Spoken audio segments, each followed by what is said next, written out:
Hey guys, I'm Jolynn. If you're new, hi! I'm a fresh graduate from SMU, Singapore Management University, where I just graduated this year with my bachelor's in business, double majoring in both strategy and sustainability. Welcome back to my channel. I usually make uni videos or some travel vlog. As you can see from the title, this video is going to be slightly different. A big thank you to Notion for sponsoring this video. If you have been sticking around since my uni vlog days, you'll know that I'm a huge Notion fan since day one. But for those who are new to Notion, Notion is an all-in-one productivity tool that has single-handedly kept every aspect of my life organized. As an organizational fanatic, it is the one singular platform that has helped me manage my insane uni schedules, school commitments, work commitments, and basically single-handedly kept me sane through it all. But since I've graduated, I'm also looking to post more corporate girly related vlogs, and I can't wait to use Notion to help me through my adulting life. But I get it though. Notion can seem quite intimidating for those who are new because of its many different features and functions, but don't worry at all, I got you.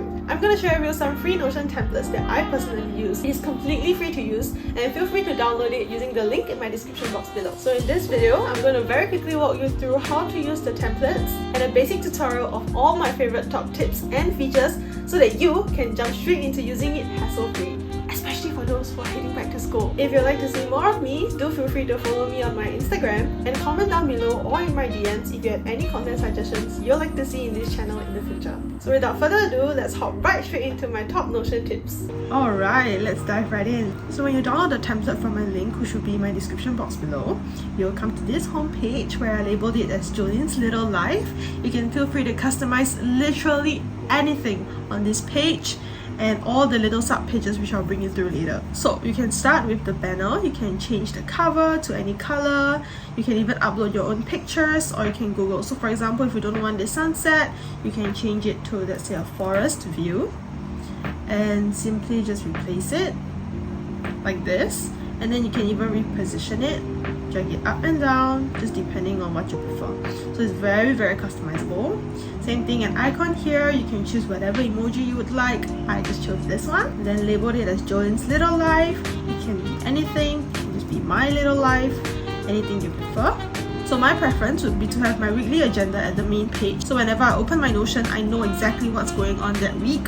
So for example, right here, I have my weekly agenda, important reminders, and I even added a few quotes which you can also edit by yourself. I think a very simple explanation that I like to describe Notion as to other people would be that just imagine it as a digital Lego. So every single one of these blocks that you see me highlight here is basically like a Lego block. You can feel free to move it around, or you can just feel free to change it into anything. So for example, this one is a quote.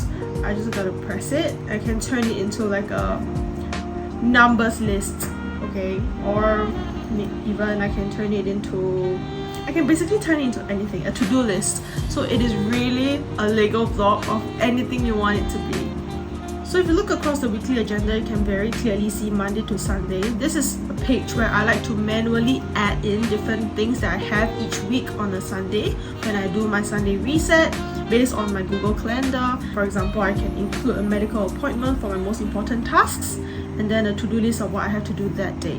So for example, if I want to add in to-do lists like homework for math or grocery shopping for dinner, I can just very quickly add it in. So no matter whether you are someone who is really aesthetic or someone who just likes it plain and simple, you can customize the colors, customize the shapes, the font, and the display, all at your own wish. So if you look at this top 3 button at the top right hand corner, all these changes apply to everything on that page. So for example, I can change the font for everything on the page, right? I can change the text size, small or large, full width, or do I want it narrow? Or I can lock the page, customize it, copy anything I want. Remember I said that every single block has this 6 dots at the side.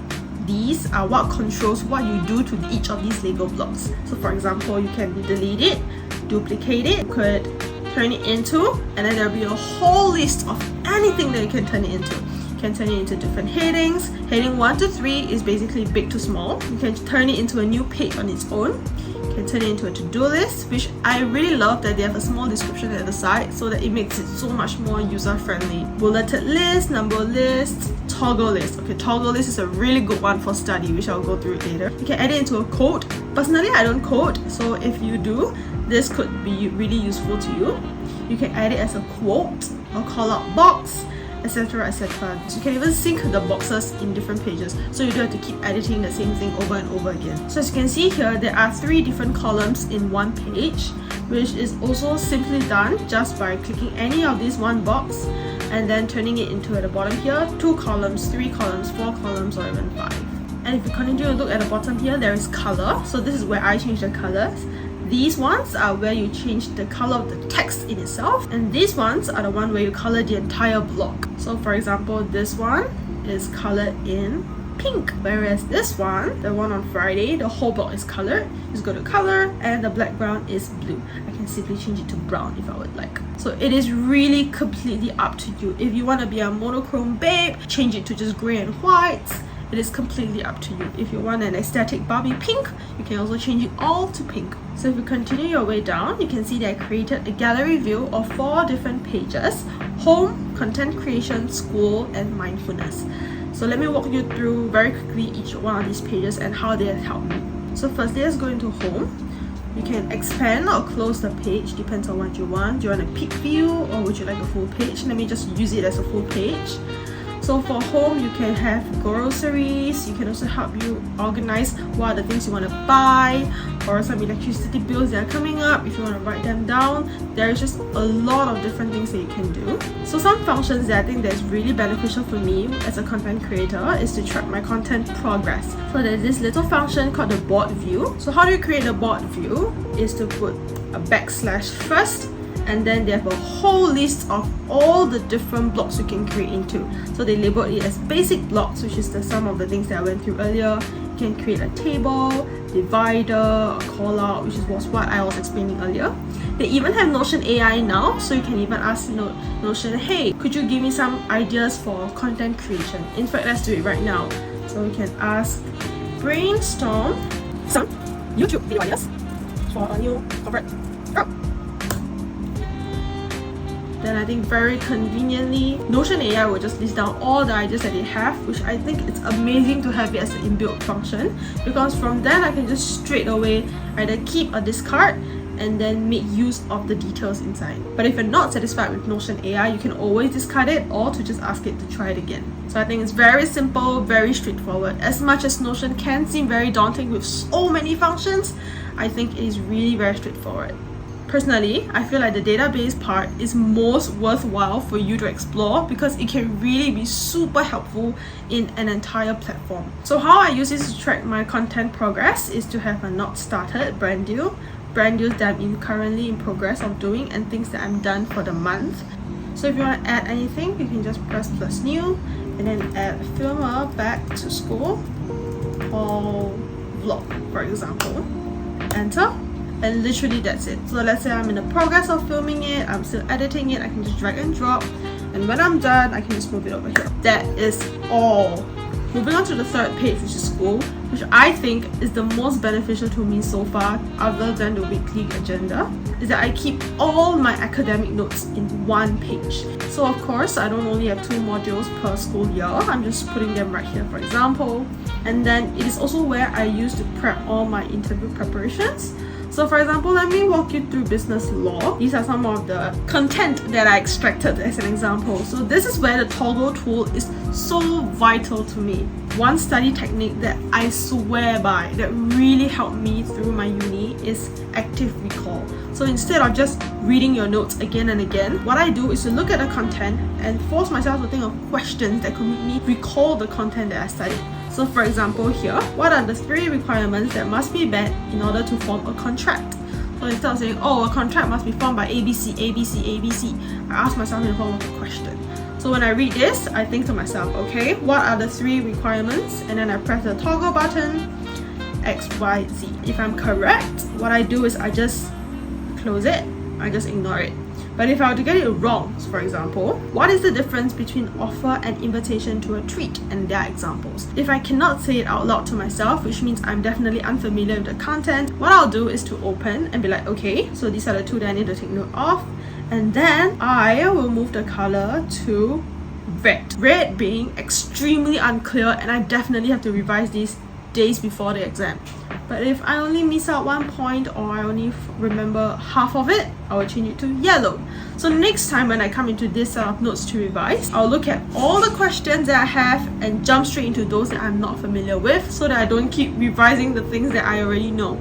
And I think this is the biggest hack of all time that works for me. So how do you create a toggle? Very easy. Just press anything at the bottom and then scroll to toggle list, where you can hide and show contents. What are some social media platforms, for example? And then you can press the button and then you can label Instagram, YouTube, TikTok, Facebook, etc. So if your toggle is empty, you'll notice that the arrow is actually grey, and if your toggle is full, it'll be black. So this is one of the biggest tips that helped me really recall all the things that I need to know in very content heavy modules like business law and etc. So how I prepare for interviews for my internship is that I use it to write down all the questions that I potentially have, and I use the toggle function as well for me to, read the questions and then think about the answer that I would want to give. This is the best way that I practice with myself without just blindly reading and being unsure what is actually stored in my head. So for this portion, I will also recommend you to try to use Notion AI to generate some potential questions so that you can better prepare yourself and equip yourself for your next interview. Last but definitely not the least, mindfulness. I am also a journal girly, so I use Notion to journal. I also have a little quote here that says, "You are doing your best and your best is enough." Here, I use the table format to add my data entries, ABC, CDE, etc. So how do you add table format? You can add different columns over here by pressing the plus button, or you can go to the 6 dots here to add columns, left and right, etc. I also use the habit tracker portion here. It can be for daily habit, weekly habit, completely up to you. And then I can update my status by including in progress or done. Do note that all these are also again completely customizable. You can just press edit property and you can change anything here. And then last but not least, I have my own mood tracker where I use it on a scale of little hearts of different colors. So black being boo, the worst, and red heart being the best. Every day I just want to track to know how I'm doing mentally, how's my mental health, my emotional health this month. So it is a practice for myself to be mindful. And yeah, that's all I have for you in my simplified yet comprehensive Notion tutorial tour. I hope you find this video useful and hopefully it helps you stay organized in school or at work just like it did for me. If you would like to try Notion for yourself, you can sign up completely free using the link in my description box. Again, I will link as many resources as I can find in the description box below to make this as effortless as possible for you. I hope you enjoyed this video and I'll see you in the next one. Bye!